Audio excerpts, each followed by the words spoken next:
Hi, my name is Rachel Bainick and I work for Neutral Posture. We wanted to give you an opportunity to get up and move more throughout your day because you've probably noticed that you've become a little more sedentary while working from home.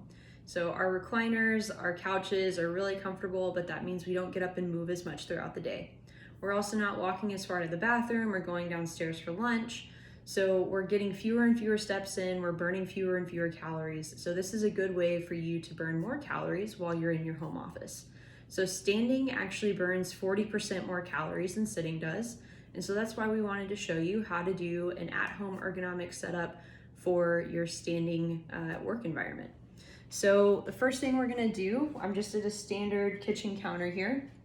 We're gonna raise our laptop up, right? We wanna get that monitor up at a good height.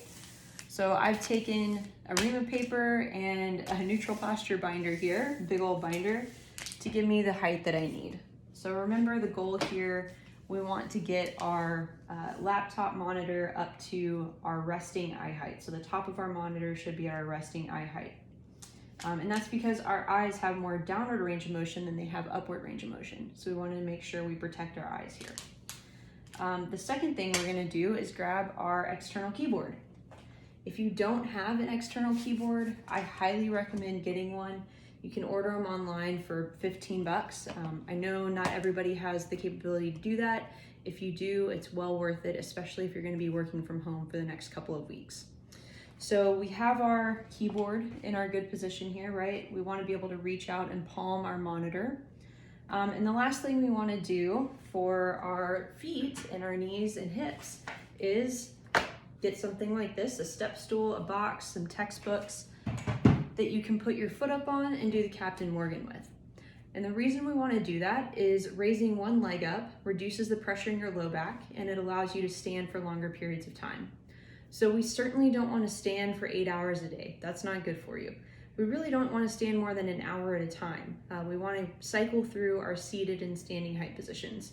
So ideally, you could stand for 15 minutes of every hour and sit for 45 minutes of every hour. Not only does that help you get up and moving throughout the day, but that's the ideal ratio time-wise of seated height to standing height for your body.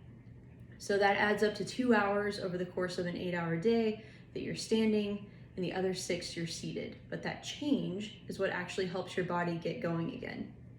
So we've implemented our little Captain Morgan step stool here, so I can raise my foot up.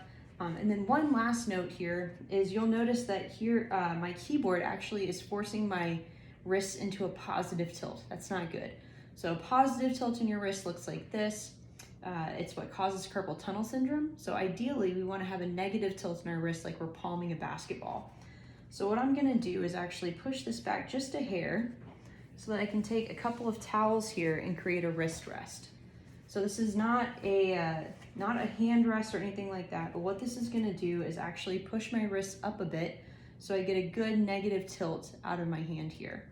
And that's how we prevent carpal tunnel syndrome, whether you're in a seated height or a standing height. So thanks for watching. Hope you learned something new today. And if you have any requests or if you'd like for us to address something specific, feel free to reach out to us and we'd be happy to do it.